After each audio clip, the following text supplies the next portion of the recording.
The channel is Kds Reviews. On this episode, we're going to talk about directors.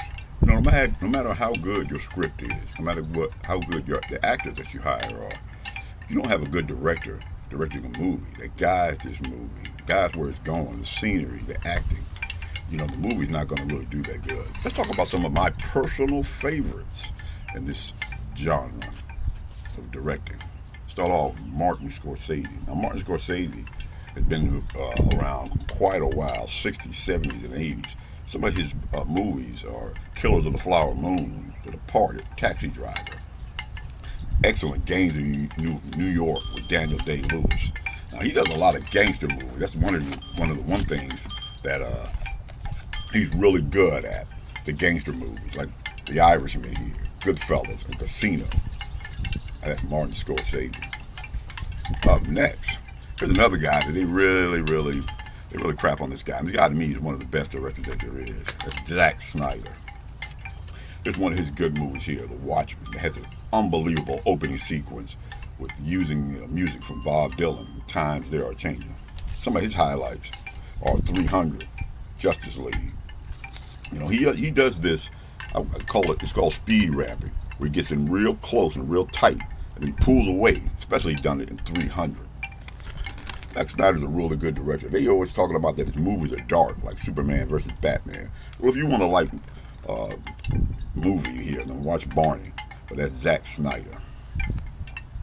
Up next, we got the late, great Stanley Kubrick. Now, Stanley Kubrick's first movie was The Killing. This guy did one of the best science fictions of all time, really, what people started taking seriously. And that's this one right here, 2001. Another one of his highlights is The Shining, Clockwork Orange, Full Metal Jacket. And this sequence right here at the beginning with the ape that throws the bone up in the air and then it turns into a spaceship like 2,000 years later. That is awesome. I think like the first 15 minutes of this movie right here, there's no sound. It's just an orchestra playing. It just shows the operation of the spaceship. It's just really good. Kubrick is really good. He's time consuming. He can make you take the same scene 15 times with the takes to get it perfect, but he's a good director, a really good director. That's Stanley Kubrick. Up next, we got one here that's really a jerk to a lot of people, even a lot of people in Hollywood, but they keep making movies with him. That's James Cameron. His highlights are The Terminator, Aliens, The Abyss, especially Terminator 2, Judgment Day. He's another one. He's very detailed in his directing. He'll make you do a take 10, 15, 20 times, but he owns some of the biggest blockbusters of all time, like Avatar. That's James Cameron. Up next here. Now, if you've been following this channel from the very beginning, then you know all about this right here, this guy. He has a twist here in every movie. To me, he's the modern day Rod Serling. That's M. Night Shyamalan. Now, M. Night Shyamalan is, kind of still young as far as making movies. He's still on his way. He's got some of his highlights are The Sixth Sense, Signs, The Village. All of his movies have a twist to it, and The Trap. That's one reason why I really like his movies. I don't like movies where you see what's going on in the beginning. You leave the horse to water, and the horse drinks the water. I like the twist that he always has. To me, I really like that. Some people don't like that, but I do like that. He always appears in his movies too a lot. It's always some background character or something. That which will be later on in this episode. You'll see where that comes back. That's M. Night Shyamalan. Up next, we got another great director of science fiction and period movies. That's Ridley Scott. It's excellent Blade Runner. This movie was ahead of its time.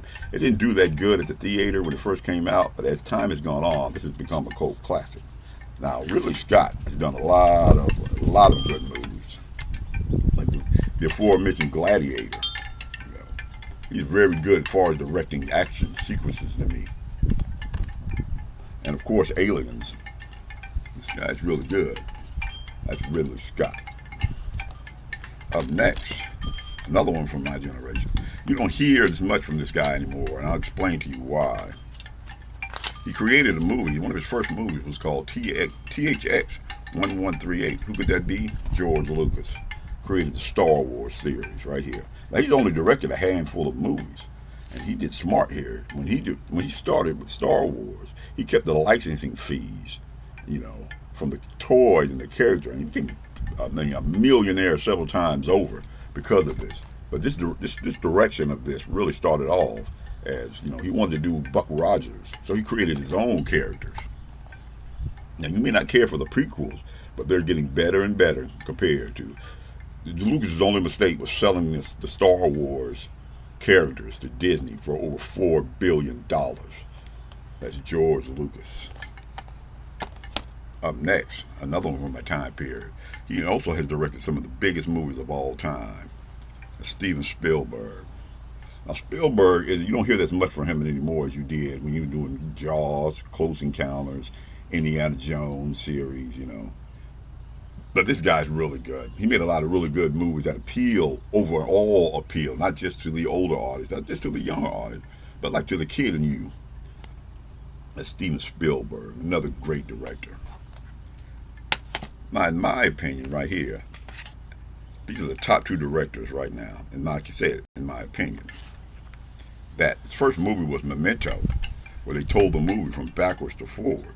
He also had this series of movies that have become really unpopular. That's Christopher Nolan. And Christopher Nolan highlights are the Dark Knight series, Inception, Interstellar, and Oppenheimer. This guy is, to me, the top director of this current generation. He's a great storyteller, too.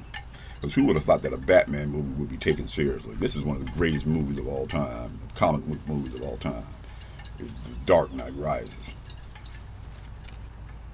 That's Christopher Nolan. Banksy was given a blank check now.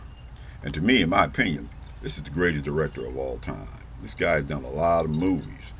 He started off in the 30s, went all the way up to the 70s. He's had he's been nominated for Best Director several times over. But amazingly, though, he's never won. His first movie was 39 Steps. Who could that be? The master of suspense, Alfred Hitchcock. Alfred Hitchcock, to me, is the best director there ever was.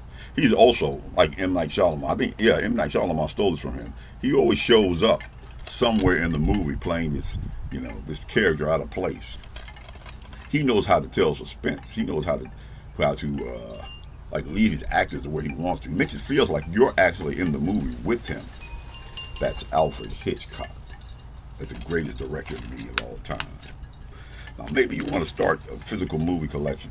And really, this would be a good one right here, Vertigo. But this would be a really good collection to start with. It's the Alfred Hitchcock collection. If you go down in the description below, it'll link you up to an Amazon link where you can purchase. And remember, as an Amazon associate, I earn from qualifying purchases. This is KDS Reviews, and KDS Reviews is seen every Wednesday and every Sunday. If you like this type of content, then like, subscribe, and share. And I will see you in the next video.